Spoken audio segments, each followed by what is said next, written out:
Hey, salut à toutes et tous, bienvenue sur The Max Rebo Collection. Dans cette nouvelle petite vidéo, nous allons répondre à la question « Mais que vaut la nouvelle collection de bustes Star Wars Altaïa ?»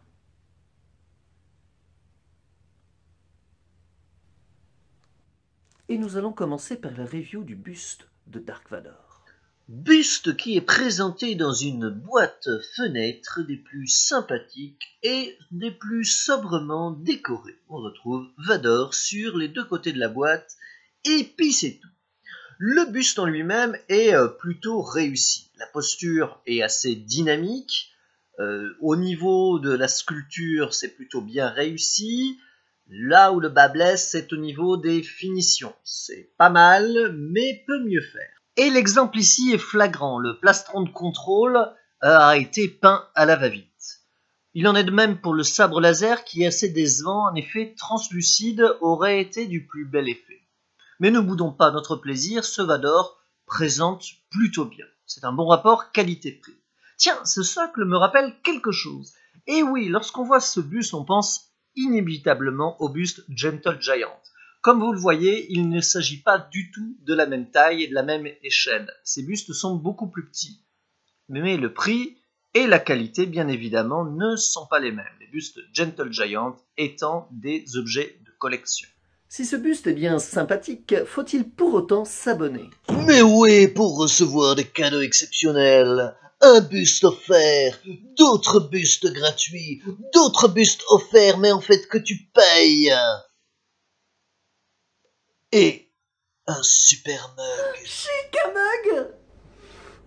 mug. Ouais, mais c'est que je sais plus où le mettre.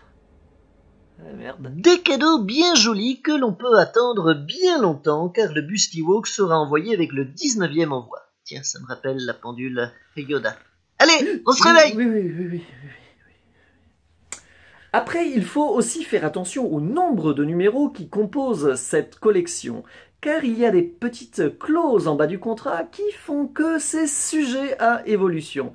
Et effectivement, pour les casques de collection, si le numéro, comme ici, était de 60 initialement, il y en a eu 75, puis 80 numéros.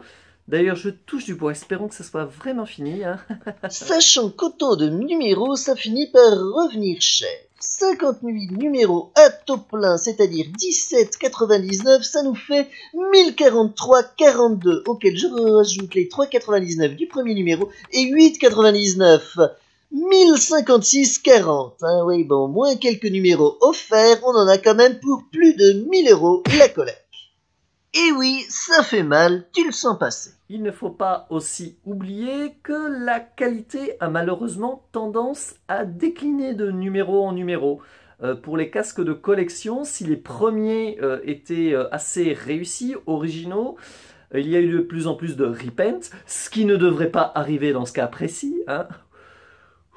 Ça mis à part, le niveau de finition était de plus en plus décevant. Autre petite chose qu'il ne faut pas oublier, c'est que tous les 5-6 envois, vous recevez un classeur ou un coffret de rangement dont vous vous foutez royalement, mais qui est facturé à prix d'or, généralement dans les 8,99 pour un classeur. C'est pas mal, hein? C'est du carton après tout, hein? Oh, mon Dieu, Dark Vador, c'est Anakin Skywalker! Et puis, avec ce genre de collection, c'est quasi une question philosophique auquel on est confronté. Vaut-il avoir plein d'objets ou cibler, en prendre moins, mais des objets qui nous plaisent plus ou qui sont beaucoup mieux travaillés?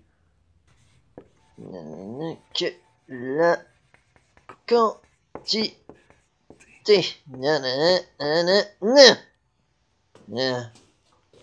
Voilà, vous avez 4 heures. Voyons maintenant ce que nous réserve la suite de cette collection.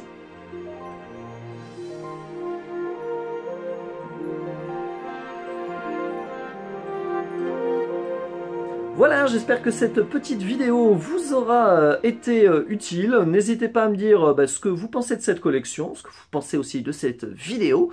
Et je vous dis à très bientôt sur The Max Rebo Collection. Et petite dédicace aux chaînes Ami Han Solo et Mister Star Wars que je vous invite chaleureusement à aller visiter. Grand-père, je terminerai la collection de bustes que vous avez commencée. Ou pas. Lol.